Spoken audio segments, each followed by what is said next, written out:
레위기 22장 10절에서 33절입니다. 키워드는 성물에 대한 규례들, 하나님의 기쁨, 사랑하며 살기입니다. 일반인은 성물을 먹지 못할 것이며 제사장의 객이나 품꾼도 다 성물을 먹지 못할 것이니라.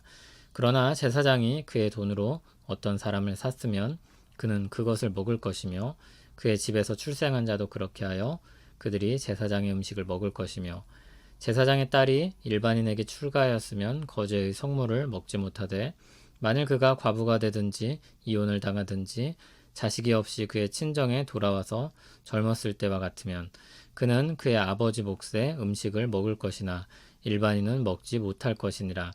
만일 누가 부지 중에 성물을 먹으면 그 성물에 그것의 5분의 1을 더하여 제사장에게 줄지니라.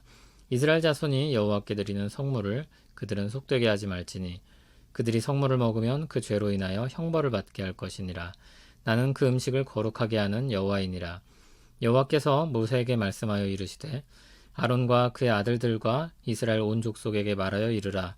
이스라엘 자손이나 그 중에 거류하는 자가 서원제물이나 자원제물로 번제와 더불어 여호와께 예물로 드리려거든 기쁘게 받으심이 되도록 소나 양이나 염소의 흠없는 수컷으로 드릴지니 흠 있는 것은 무엇이나 너희가 드리지 말 것은 그것이 기쁘게 받으심이 되지 못할 것임이니라. 만일 누구든지 서원한 것을 갚으려 하든지 자의로 예물을 드리려 하여 소나 양으로 화목제물을 여호와께 드리는 자는 기쁘게 받으심이 되도록 아무 흠이 없는 온전한 것으로 할지니 너희는 눈먼 것이나 상한 것이나 지체에 배임을 당한 것이나 종기 있는 것이나 습진 있는 것이나 비루 먹은 것을 여호와께 드리지 말며 이런 것들은 제단 위의 화제물로 여호와께 드리지 말라.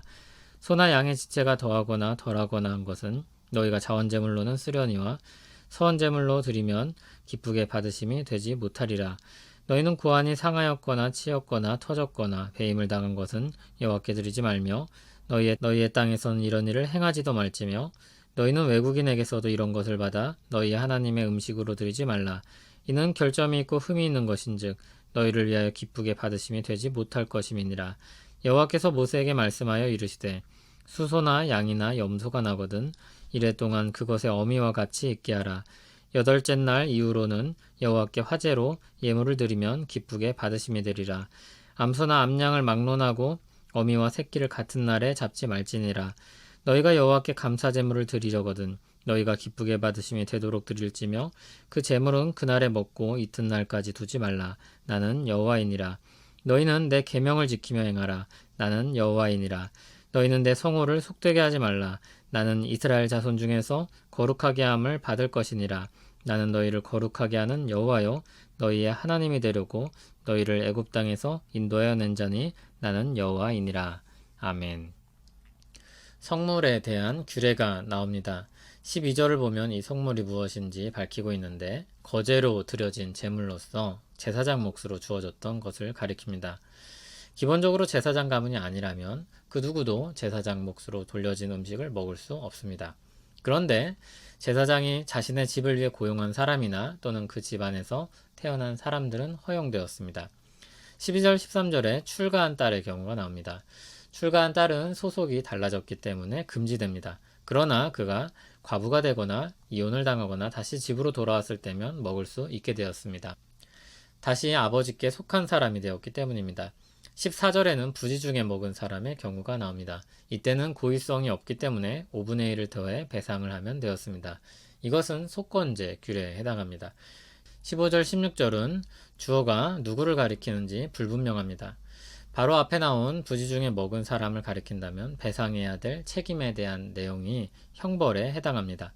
전체 맥락에서의 명령을 뜻한다면 자격 없는 사람이 성물을 먹는 죄를 저지른 모든 경우에 대해 가리킬 것입니다. 이 경우 그에 따른 형벌을 받아야 할 것입니다. 하나님이 그 음식을 거룩하게 구별하셨기 때문입니다. 하나님이 이미 정하신 바를 알려주셨기 때문에 이것은 불순종에 해당하는 범죄가 됩니다. 17절부터는 하나님의 것에 대한 규례입니다. 이것은 제사장은 물론이고 온 이스라엘이 들어야 하는 명령이었습니다. 18절을 보면 아론과 그의 아들들과 이스라엘 온 족속에게 말하라고 했습니다.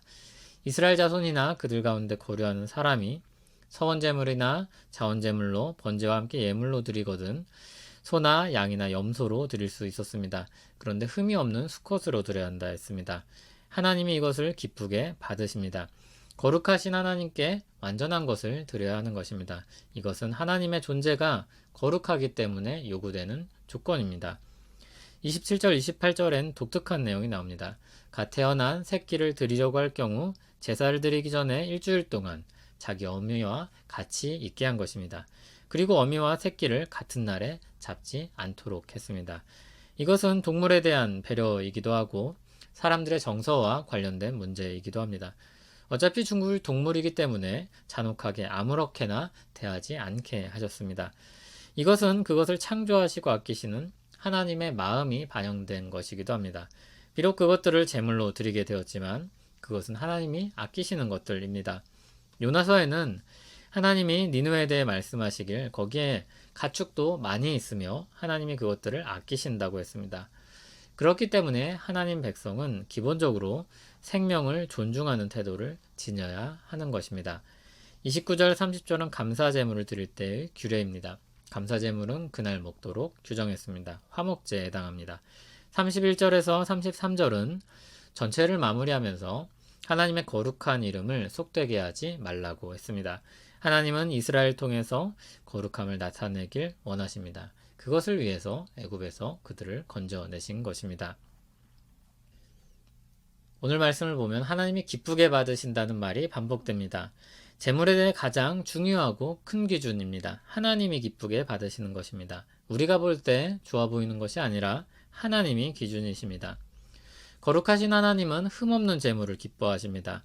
하나님이 무엇이 부족한 것이 있으시겠습니까? 이것은 하나님이 어떤 분이신지를 드러내기 위한 요구인 것입니다. 하나님이 거룩하시기 때문에 거룩한 제물이 요구됩니다. 거룩하고 흠없는 제물은 그리스도를 예표하고 있습니다. 그리스도께서 흠이 없는 완전한 제물로 우리를 위해 단번에 드리셨습니다. 그러므로 이제 이러한 제사의식은 실제적으로 우리에게 필요하지 않습니다. 그러나 이러한 제사제도의 배경에서 하나님께서 거룩한 제물로서 그리스도를 받으셨다는 것을 우리에게 알려주고 있습니다. 거룩하고 흠이 없는 제물이 하나님 앞에 나아갈 때 요구되지만 그 요구 조건을 그리스도께서 감당하신 것입니다.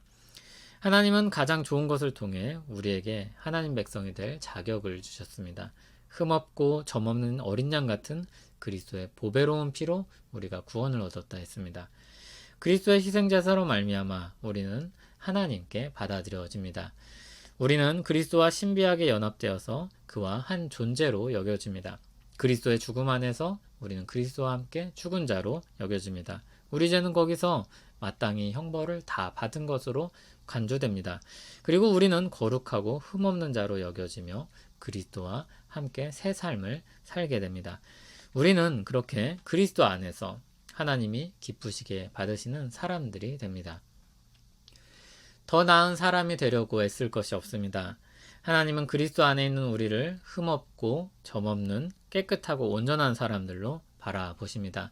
사랑하는 자녀로 대하십니다.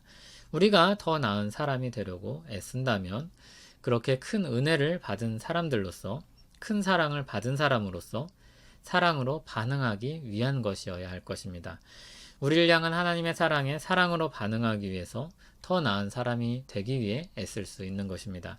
이 둘이 무엇이 다릅니까?